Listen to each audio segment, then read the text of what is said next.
શ્રાદ્ધમાં ખીર ખાવાનું વૈજ્ઞાનિક મહત્વ. ખીરથી શરીરમાં થયેલા પિત્તનો થાય છે નાશ. મીઠું દૂધ પિત્તનો શમન કરતો હોવાથી ભાદરવા માસમાં ખીરનો મહિમા. ચોમાસા દરમિયાન પાણીવાળા શાકભાજીથી પણ વધુ પિત્ત થતું હોય છે. શ્રાદ્ધ પક્ષમાં તમામ 16 દિવસ ચોખાવાળું મીઠું દૂધ ખીર ખાવાનું મહત્વ છે. શ્રાદ્ધ પક્ષમાં ખીર ખાવાની ધાર્મિક માન્યતા પાછળ વૈજ્ઞાનિક કારણો પણ જોવા મળી રહ્યા છે.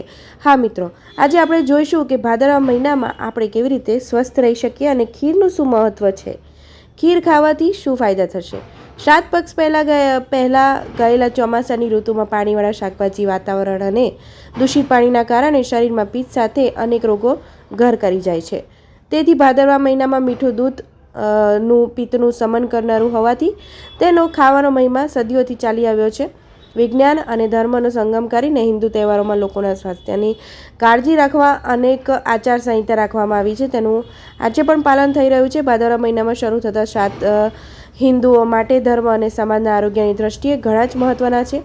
ઘરમાં કોઈનું અવસાન થયું હોય તે તિથિ પ્રમાણે શ્રાદ્ધ કરીને કાગડા, ગાય અને કૂતરાને ખવડાવવા સાથે લોકો પણ પરિવાર સાથે ચોખાવાળું મીઠું દૂધ ખીર ખાતા હોય છે. શ્રાદ્ધ પક્ષમાં મીઠું દૂધ ખાવા પાછળ વૈજ્ઞાનિક કારણ છુપાયેલું છે તેવું આયુર્વેદિક કોલેજના તબીબ કહે છે. આરોગ્ય માટે સીધી વાત લોકો માનતા ન હોવાથી સેંકડો વર્ષ પહેલાં ધર્માચાર્યો અને આયુર્વેદાચાર્યોએ ધર્મ અને આયુર્વેદને સંગમ કરી કેટલીક આચાર સંહિતા ઘડી કાઢી હતી. તેમાંની એક શ્રાદ્ધ પક્ષમાં દૂધ ખાવું તે છે.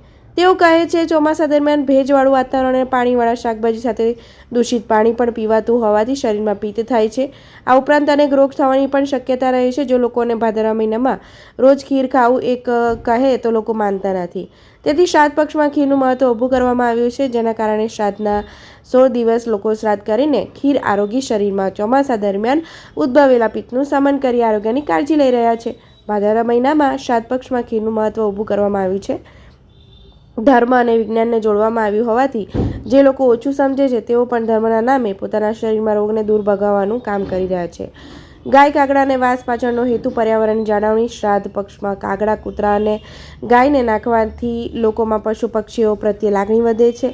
તે હેતુને જોડી દેવામાં આવ્યો છે. માણસ અને કાગડો ગમતું ન હોય તેવું પક્ષી છે, પરંતુ ગંદકી દૂર કરવા સાથે કાગડો પર્યાવરણનો રક્ષક ગણાય છે, જેના કારણે પરંતુ પિતૃ સાથે તેને જોડી દઈને કાગડાની કાળજીનું મહત્ત્વને પણ ધર્મ સાથે જોડીને પર્યાવરણ અને જીવદયાનો ખ્યાલ રાખવામાં આવી રહ્યો છે.